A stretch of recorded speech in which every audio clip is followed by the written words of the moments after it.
Hello. In this video, I want to talk about an event that is not so often discussed, at least not in popular media. And that is, I want to explain how Homo sapiens became a creature that is at the top of the food chain, or some would even say a creature that left the food chain. Because unlike all other animals, Homo sapiens managed to kill 50% of all large mammals on Earth. So I should say all large land mammals. And that project of extermination, and some would say ecological disaster, happened in a period between 70,000 years ago and 12,000 years ago. So I'm talking about a period that took place before the agricultural revolution, before we settled out. I'm talking about something that we, the Homo sapiens, did actually much before we had metal tools or wheels or civilization. We managed to kill 50% of all the mammals with very primitive tools, but and I'll explain how we managed to do it. But what we often forget in modern times is that the oldest humans, Homo habilis, are 2.3 million years old, and yes, even they had larger brains than other animals like monkeys or fish, but that didn't help them much, purely from a perspective of being able to kill other animals in larger number than they were likely to kill us. Large predators that inhabited the earth were just as likely to kill us as we were to kill them. That is, until 70,000 years ago. And Homo sapiens was also able to outcompete other humans like the Neanderthals by using its cognitive abilities. But okay, let us first start this video with a story of a new creature emerging in the African savanna. And we are talking, of course, about humans, about Homo habilis. And as I already mentioned, for a long time this new creature was just forced to hide from larger predators and collect the corpses of other animals that were probably killed by bears or giant lions or many other bizarre creatures that inhabited the earth for millions of years until Homo sapiens wiped them out from the face of the earth. And we are talking about the largest extermination of animals done by another animal in human history, and all of it was done without metal or modern tools. But humans, even the Neanderthals, had something that other animals actually didn't have, and that is they walked on two legs. So why is that important? Well, that enabled them to see further in the harsh conditions of the African savanna, when seeing further was difference between life and death, and we were able to spot the prey before they were able to spot us, or at least in some cases. In other cases, tigers ambushed us and ripped us apart. But walking upright was one asset we had that even the Neanderthals and other human species had. But probably the most important thing we gained is, and the Neanderthals also had it, it was fire. Somewhere around 300,000 years ago, most historians would agree the Neanderthals started to use fire, and we were able to kill animals much larger than us simply by burning forests. And after the fire just brushed through the woods, and after everything burned down, we would collect the corpses and eat the animals that were just killed by fire. And that also enabled our brains to become larger, because now we wasted less time on chewing the food, and we wasted less energy on digesting the food, because the fire made the meat softer, and that also helped us. So fire was one asset that humans had, but still it wasn't enough, because as I already said, we had fire somewhere around 300,000 years ago, which is roughly the same time when first Homo sapiens appeared. But still, for somewhere, some would say for 200,000 years, or to be more precise, for 230,000 years, we still weren't able to get out of the food chain. And as I already said, other creatures were just as likely to kill us as we were to kill them. And one of the bizarre consequences of burning large swaths of land happened in Australia, where Homo sapiens burned the forests that were originally there, and that's how huge eucalyptus forests emerged. And that was actually beneficial only for two mammals, humans and koalas, because koalas eat eucalyptus.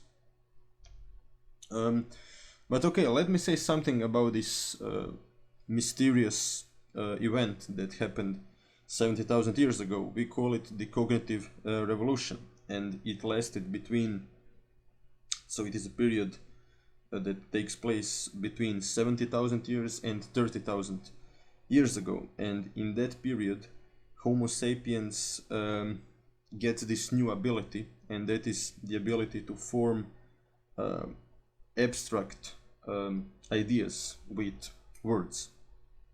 Our brains became more complex in this period, and there is this bizarre mutation that happens among the Homo sapiens that didn't happen in the Neanderthals, and because of that mutation we were able to outcompete them. And this new ability that allowed us to form complex words also enabled us to produce bow and arrow, and first primitive ships were built that allowed Homo sapiens to conquer Australia and completely change the ecosystem of Australia with fire. But the biggest advantage that Homo sapiens had over the Neanderthal was that now Homo sapiens was able to form abstract ideas, and not only form them, but we could actually talk about them and believe in them. And Homo sapiens was the first animal that was able to believe in myths, and we were the first ones that began worshipping particular spirits or spirit animals. And while Neanderthals stayed in small hordes that had about 20 to 30 to 40 people, Homo sapiens was able to form larger groups that had somewhere around 100 or 150 members, and those groups were even able to form alliances among each other that would hunt wild horses together. And as the horses would be attacked from many sides by different hordes of Homo sapiens, they would fall off cliffs. And in fact, archaeologists were able to find such mass graves of wild horses, and it is probably precisely through that hunting technique that involved hundreds of people working together.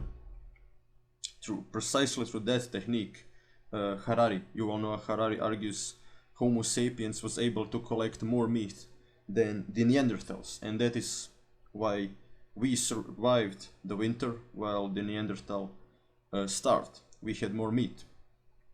And also, other historians claim that there was actually a clash between the Homo sapiens and the Neanderthal that ended in us genociding them. That is one theory, and it could be true, But we also know that in other cases we mixed with the Neanderthal, which is why people in Europe and in Middle East still have some Neanderthal genes, or at least 4% of the population in Europe and the Middle East has the Neanderthal genes. But we also do know for a fact that battles between Homo sapiens and Neanderthal did take place. Such evidence was found in the Middle East somewhere around 100,000 years ago, and that is when Homo sapiens wasn't victorious, but somewhere around 70,000 years ago Homo sapiens was victorious and we started to inhabit Europe. But what I want to emphasize is that for the early humans, at least before the cognitive revolution, the world was a scary place inhabited by monsters. Monsters very much the same as the ones that you see in this picture. I'm talking about large sloths, my favorite huge mammal that was exterminated by humans, roughly speaking 12,000 years ago, was a large sloth.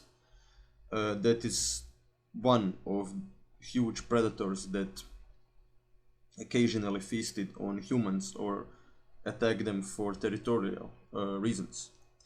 Then we have the giant prehistorical tigers that were exterminated by the early settlers in the northern parts of America.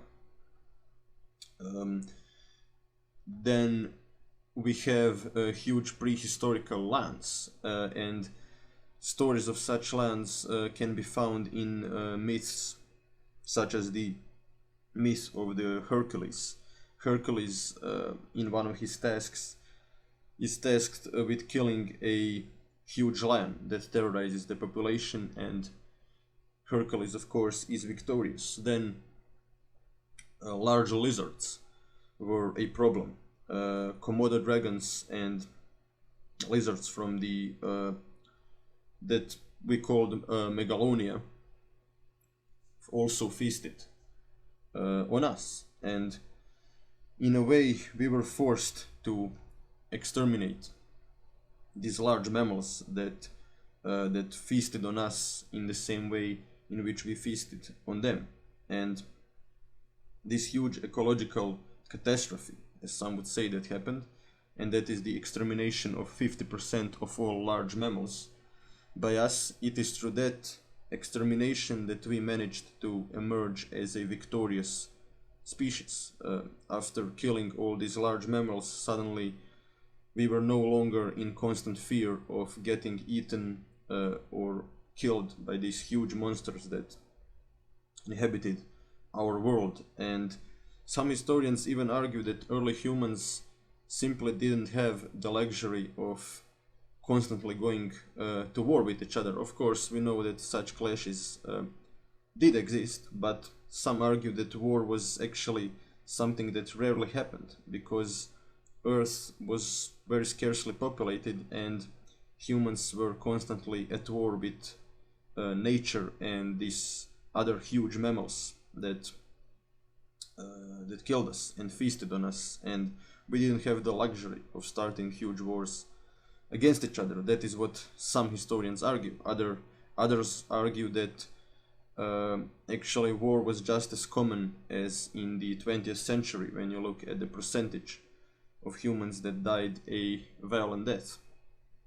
And here you can see a great Siberian rhinoceros that used to exist until it was exterminated by humans as well in the period before the agrarian revolution. Hunter-gatherers exterminated them by using bows and arrows and fire, and most importantly by forming large groups. Other animals were simply unable to form such large groups to attack in hundreds and even thousands that shared the same religion. And yes, this lizard did truly exist, and I can't help but think that all the myths about heroes killing dragons are actually an echo of this ancient task that our ancestors had to do in order to protect their tribes. Here you can see how the African people imagine dragons, and in almost every culture there is a hero killing a dragon. Here you can see Hercules defeating the Hydra. And here you can see a statue in Croatia of Saint George killing the dragon. And here you can see Hercules defeating the Nemean lion, and that probably in a way echoes the story of humans exterminating huge lands that used to inhabit the earth until they were killed by our ancestors. And here we can see Hercules defeating the Erymanthean boar. And what I find so fascinating about this prehistorical period is that there is actually a lot of things that we just have no way of knowing. For example, was war something that took place often, or did it take place very rarely? Some historians argue that monogamy was the natural state of reproduction even in hunter-gatherer societies, while others argue that actually polygamy was the default human position. Some communist historians argue that in early societies pretty much everybody was equal, although we do know that in some hunter-gatherer societies leaders had more jewelry than others, but still a lot of it is a mystery. But one thing that we do know for sure is that we, the Homo sapiens, emerged as victorious in this bizarre world that was filled with huge mammals and one could say monsters that were trying to exterminate us just as we were exterminating them. And we should be glad that our ancestors were able, due to this bizarre mutation that appeared, we should be glad that they were able to emerge victorious against other mammals and other hominid species that potentially could have exterminated us instead of us exterminating them.